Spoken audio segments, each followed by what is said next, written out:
Welcome to NEK VT Rocks. My guest today is Audrey Langlois, and we're going to talk about the fabulous photographs you've been posting on Facebook. Yes. Welcome. Thank you. How on earth did you get started in all of this? Well, it started with my work. So What do you do? I teach at Stanford College, but I'm also the archivist. And digging in the history of the school, you can see that the school is linked to the Nordic Kingdom from the get-go. Even when the school started, it mentions, how it had been 10 years since the United States and Canada was at peace, so it was okay to send students. But as soon as we had organized sports, since I started playing against Derby Academy, Newport Academy, playing hockey and basketball.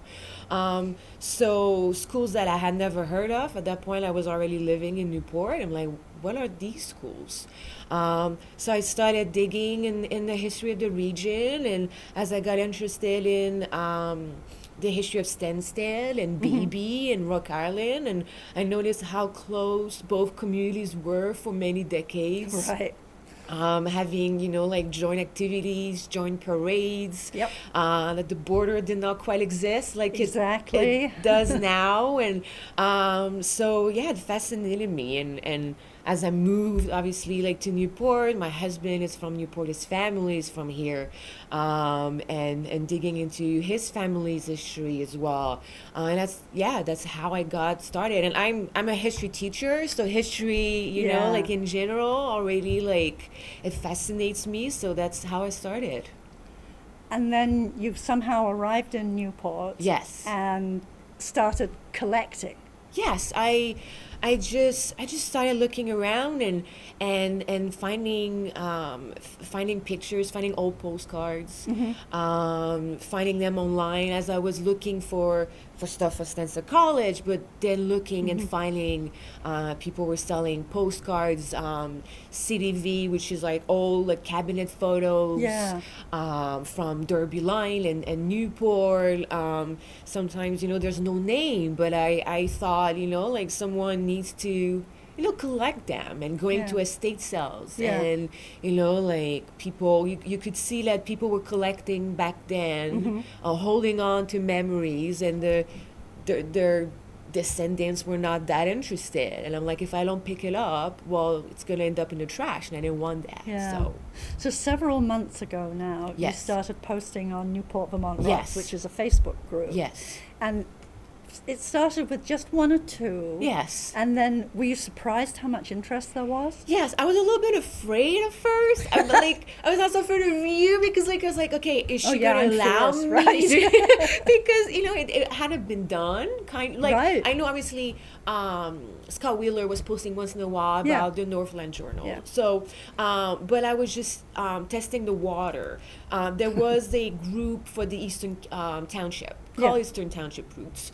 And I had noticed how, now it's at 6,000 people, how people are sharing and posting pictures. And it was like, I was hoping that it would be the same on the other side. So I posted, I think it was the Raymond Hotel. And actually just, hey, do you know where it was? And just see, if people would, we're interested, it will answer. And also testing the water, if you would say, this is not the type of place for this. And that's not what happened. You were super interested and super keen. And other people, was like, wow, and sharing. It was also fabulous timing. Yes. Because events stopped happening. I mean, that particular Facebook group is about information. Yes. And there was no information. Nothing was happening. This horrible silence. And people were looking for ways to... They wanted something. Yes, they wanted to talk to someone. Yeah. And that kind of brought back memories of the good old days, or days when they could go out of the house. And so people started sharing stories and just sometimes just feeling... that they belong, or, oh, my mom used to work there. Oh, I remember that restaurant. It's so interesting. I wasn't allowed in that restaurant was all one post. That was great. and actually it was interesting, picture of restaurants were Yeah. like the most popular one, the Long Branch. Yes. Actually, I think it's still today the We're most. still foodies. My first my most popular posts, people remembering that time and that place and the food, and people love talking about food. And Yeah. so yes, I saw it grow, and then I started posting about Barton and Orleans, and even then I was like, okay, are people gonna be interested? Yes. Because it's Newport, Vermont rocks, so it was like it's not Barton rocks, but I was like, and then I said, oh, wait a second, people are interested, Yeah. and people sometimes even if they're not from there, they've been there. Exactly. So they were like, wow. So that led me to think, well, maybe after a while, maybe it is time to start the American version of the Eastern Township Roots. So that led me to start the Northeast Kingdom Roots group, and I was worried, will people, like follow and join, and then it's been a week, I want to say, maybe a week, and we're over 400, and it keeps growing. It's just going to keep pouring in. I think like in a matter of a day, I got 50 more people joining, and it's word of mouth. People are sharing the pictures, and so I'm super excited, and some people are like, yes, I was waiting for that group to happen, and now I'm hoping it's starting, but I'm hoping that more people are going to post their pictures and their memories. Yeah, I think a lot of people don't know how to post their pictures. Yeah. Well, I know, there are different generations, obviously.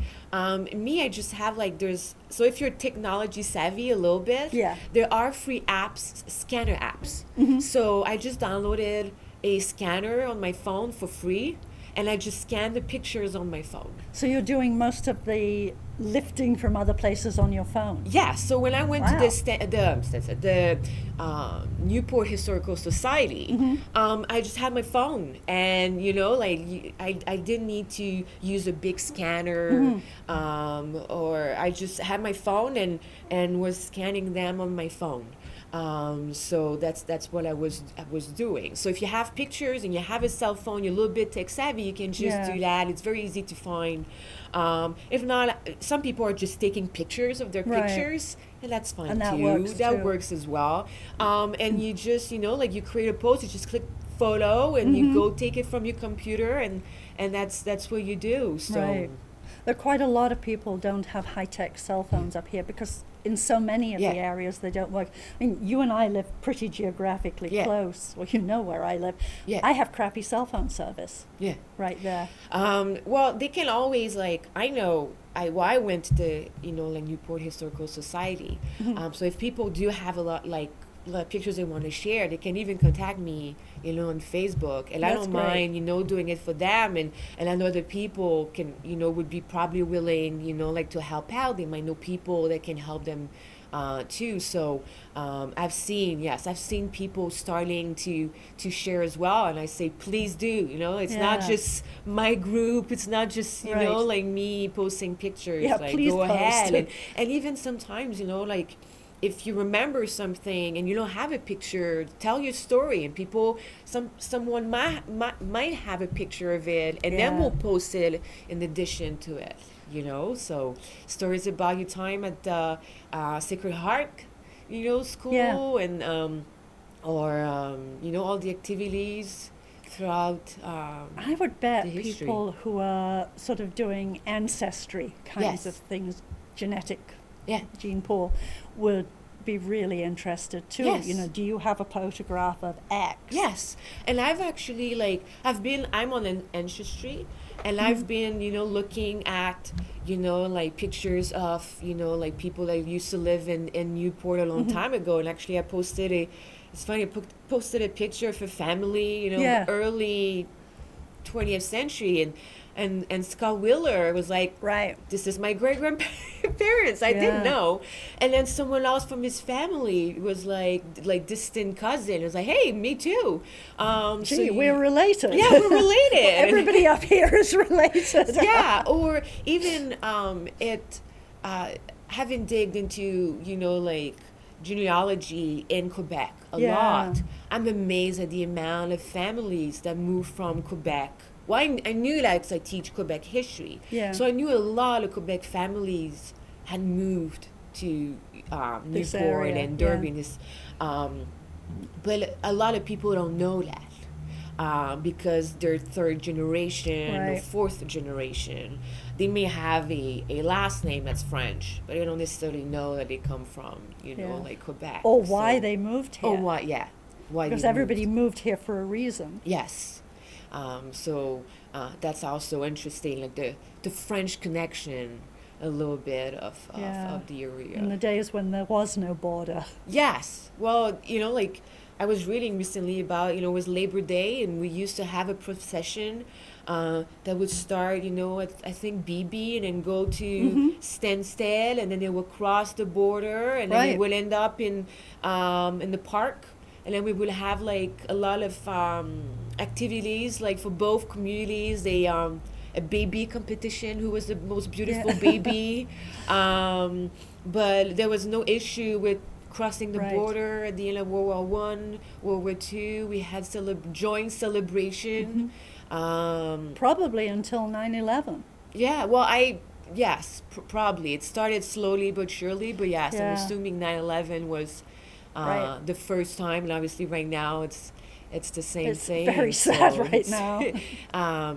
I'm able, because obviously I'm able to go for work, but if I just want to go for like fun, then I'm prevented. I can't even go to the curling club, which is just across the border. Yeah, so and that's you have really some sad institutions who are a remnant of that time, and right now we're suffering a little bit because of that. So hopefully we'll go back to at least 9/11 time. I don't think we'll ever go back to when there was no border, but no, I don't either. But we've got what we've got at this point. But it would be nice to have a little more freedom. And I hope that with this post, like this group will, I see it both ways. Like I see some people, it brings ideas to people of what to do, and like, oh, we used to have that. Well, let's let's do that. I don't want, like, I hear sometimes people say for Chile, oh, this is when Newport used to be, like a thriving city, and it's sad. It's like, no, it's Newport went through different stages. But it's not a done deal and that's it, like I hope that, and I see it with Stansted, people are inspired, and they're like right now, like there's a border theater who used to be a good institution in Stansted, and for a while, like, it was kind of like, oh, and now you have people in the community who are actually working to it's going to reopen soon, and you have people in the region. So I'm hoping that, like, the same thing will happen here. Like, people will learn about some of the things we used to have, and for some reason it stopped, and it's like, hey, no, we want to start it again, or we want to, like, so I hope it's going to inspire people as well. So I hope so. I saw yesterday that the hockey group, which is on both sides of the border, unfortunately is cancelled this season for joint stuff. They'll do their independence. But with a bit of luck, soon it'll reopen. I'm hoping, that they'll, obviously there will, like, there are kids right now who want to play hockey, so we'll, like, we'll have to organize, something on our side, and they have to, I think the kids have to go to Magog, I think, and on the Stansted side, but so I'm hoping that this is temporary, but I hope so too. Are you hoping that the Historical Society, which is sort of dormant at this point, will regenerate? Of course, and I think I think it shows the fact that there are a lot of people, asking questions. It shows that people are interested. And I think we just have to follow the times. And nowadays, a lot of archival places are embracing technology.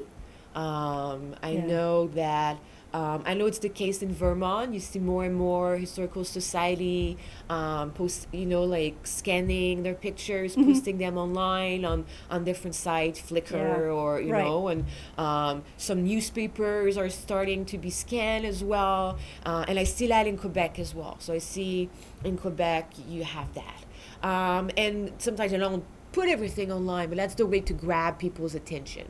So I think that right now with what's going on with Facebook, it is grabbing people's attention. People are asking more questions. And yes, I'm hoping that more and more people will want to join the Newport Historical Society, and then with the and people will want to dig more into the history, because there's so much history to dig, and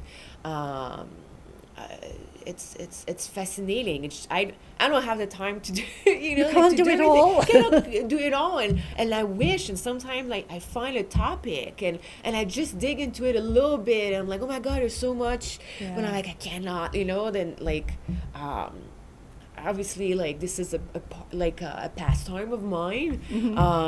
It's not my job. And it's not, it cannot be so it's becoming your job. Yeah, it's kind of, but I do it also because I love it.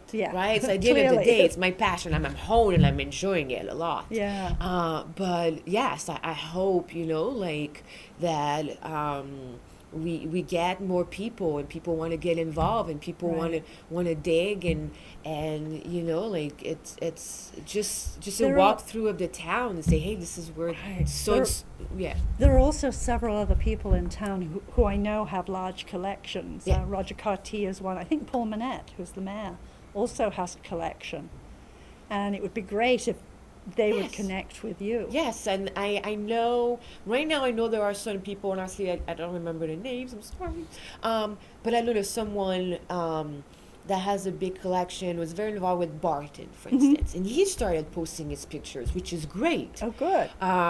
So yes, I hope that people will share. I believe that history should be available to to everybody, obviously, and accessible to everybody. So that's why I created those groups, and I created this group, hoping that people will share and people will have access, and that's how you collect, like, data stories. I know Scott Wheeler has posted about some of his future topics for his Northland Journal. He's also, like, contacted some people. Someone said, oh, my mom used to work there. Oh, have you heard about this? And so that's the way to go. So yes, I hope that these people will share their pictures, and people we might not even know about, and have, like, information. I know I have access to certain yearbooks because they're on Ancestry, so I've been, like, taking pictures from those yearbooks. You saw me posting the picture of Deborah Greenwood, I think her name, which she won, like, the carnival. She became the queen of the carnival. Yes, some of those photos are fascinating. Yeah, it's the one where you had a lineup of all women, of course, where it said homemakers. Yes. Potential homemakers or something like that. It was a club. Yeah, it was the club. They had joined that club. Yeah. And it was like, oh, that's my mom. That's my grandma, So it was also the sort of the generation gap of, oh my God, that is really horrifying. And wow, it's fascinating too. Yes, I had one, we had home economics, and you would learn to sew and cook, and so that was the career path. Oh yes, that was, like, you would go to school and then get married, and then you would just settle down. So so I take those pictures because not a lot of people have access to history, but I don't have access to all the yearbooks either. So if people do have other yearbooks, other years, like, I bet they do. Yeah, they should, like, if they don't know again how to, scan them or whatever, they can contact me or contact someone else, and then we can share them. But I remember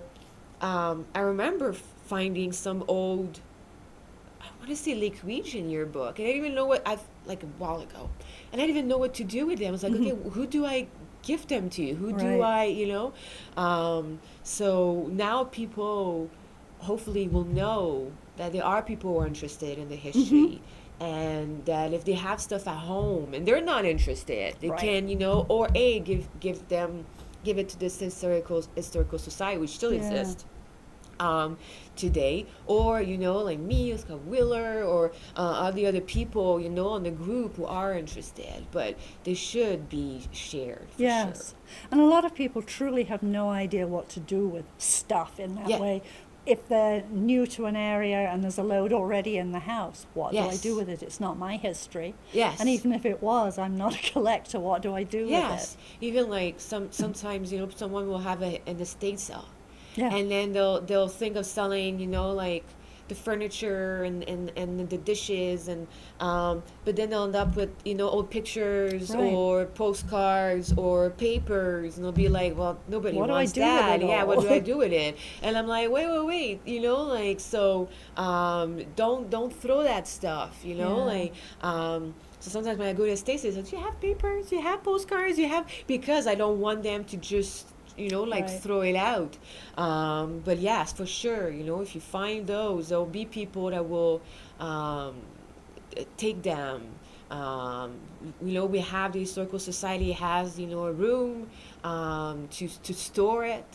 So we do have, and I'm saying that because I just, when I say like people are interested, I just heard my husband say, not like we don't have place in our house. Don't start hoarding people's stuff. But the Historical Society definitely has a room. The old stone house has a lot of room, and they already have a ton of stuff. Yes, also, so there are also stuff from Derby. There's still the Derby Historical Society. I'm in contact with one person from there. So there are people who will take the stuff. It's not gonna end up in my garage. Right. I'm not allowed to put it in my garage.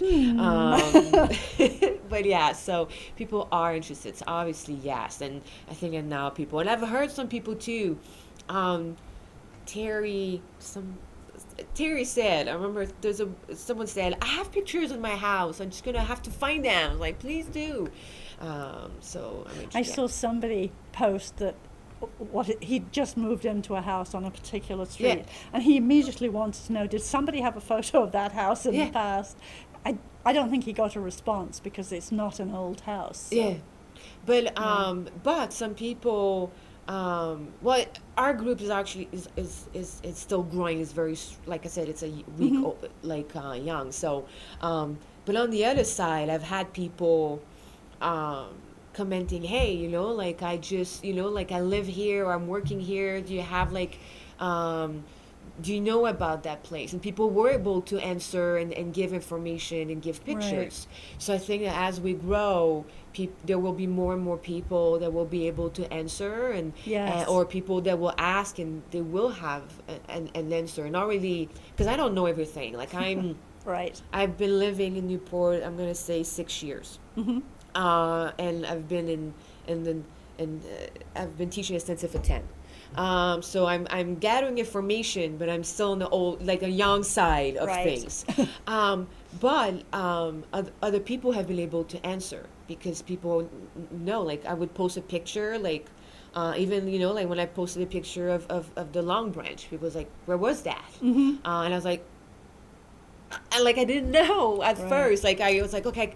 And before I could, Google it or do the research, and one was able to answer right away. So that's good. That people are pitching in and sharing. So there are also a lot of areas in here, like Indian Point and on Bluff Farm, that have been the site of indigenous people. Yes. And locally, people know very little about that. Yes. So hopefully some of that. Yeah, like I said, and it goes back to there's so much history that has to be,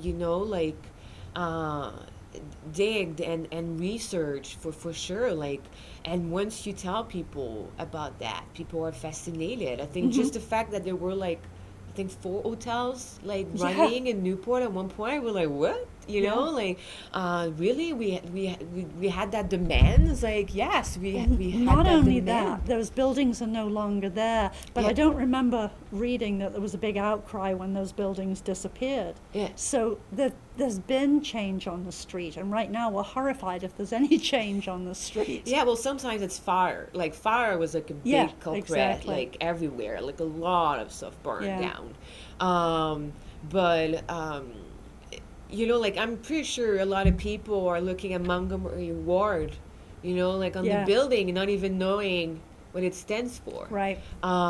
So definitely, you know, there's and the J.J. Newberry building, which is just windows at this point because the building inside is falling apart. Yeah. The potential for that.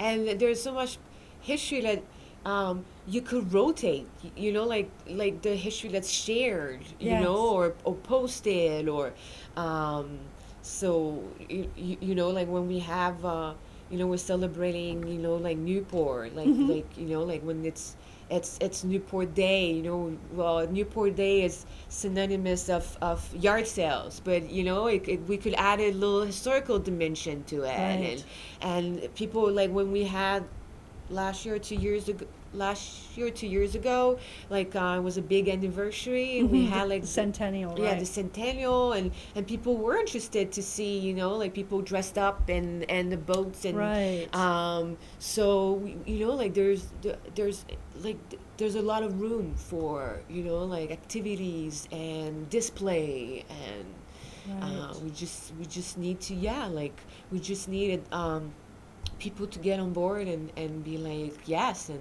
the second floor of the Hebert building has the gallery on the walls. I presume you've looked at all of that. I did. I heard that it just changed. Yes, Barbara changed it. So I haven't seen it, the new one, because I don't have to go there very often, and I think this is, you know, I don't think a lot of people know, because probably not a lot of people go there on that floor, but yes, there is a display there, and it changes once in a while, and I remember reading everything, and actually my husband's great grandfather, like there was a couple of pictures of him. I remember, like, that's why I remember the displays. There is a display there that changes once in a while. So that's neat, because this is where the Historical Society is. Officially, they have room there. The library has a ton of historical stuff to it, and people do come in there when it's open. Yes. Clearly. And so I've been looking for the Newport Express, like the archives of the Newport Express. Some years I've been scanned or found online. Used to be the Newport Standard, I want to say. It had a different name. And I've been told that maybe the library has it all, but I'm dying for it to reopen. So if you know, and nobody knows when. If you work at the library and you know, but I'm dying to see, because I'm more there are different types of historians. Some people like to just talk to people and collect, you know, their stories. I'm a little bit more on the academic side of things, which is I like to read, you know, like the material, you know, like the newspaper articles, and so I'm hoping to find that. There's, and like I said, like since the college has a lot of memorabilia and information about, you know, Derby and Newport Academy, and because Derby was Newport and Newport was Derby at one point. But we used to compete a lot. I mean, Newport Academy used to have a football team, and they used to like play against our football team. And when they did, like we would say the Yankees are in town, and there was a big procession of, you know, like of like when Newport Academy would arrive with American flags, and we would. It's so interesting to read. And even when we were used to play Vincent Johnsbury Academy, and the way we were, you know, even in the newspaper, how it would like be portrayed, and it was a big deal. And we used to play hockey against Derby Academy, and it was not even called hockey; it was a different version of hockey on Lake Salem, because Derby didn't have their own rink, so we used to play on the lake. And that froze reliably as opposed to Derby Bay, which is not reliable. But even I was reading old newspaper, and at one point we had people that actually eventually died because they were playing hockey and the ice broke. Yes, and then some were survived, were able to, and others didn't. So it was like a little scary. Yeah, it was a little bit scary, but people were so into the sport at its and they infancy. still are. Yeah, they are. But there's so much, but people don't necessarily know, and I'm contacting, the Derby Circle Society. I'm like, hey, we used to play against Derby Town. Just says States of College were playing. What was this? Like, well, it probably just, people getting together and forming a team. And then there's the Island Pond Historical Society, which is functioning pretty well. Yes, so you have is Island Pond, Barton has one as well. So you have many towns. I think the Westfield has one too, or Morgan is one as well. So you have all those small ones they could too. all come together. They're all coming together and they're all sharing. So that's what's very neat. And we unfortunately are out of time. It goes really fast. You told me that. I didn't believe you, but now I do. Yeah. So I would love to do this again at some point. Yes. And is the best way for people to contact you, because I think you're going to get deluged with historical stuff. Good. Now through your Facebook group? Yes. Perfect. So Northeast Kingdom Roots, and obviously they can contact me privately by private message. Yeah. But yes, if you have, you want to share, that's the best way. And every time I post something about Newport, I also post it on Newport and VT Rocks. It can be broader than just Newport, and because Rocks is a much broader so I'll share the Derby stuff. That's great. And that's great. And sometimes people share directly on Newport, Vermont Rocks, and I share it back to so yes, that's the best way to reach me. Thank you so much for doing this. And I really look forward to doing it again. Perfect. Thank you. Thank you.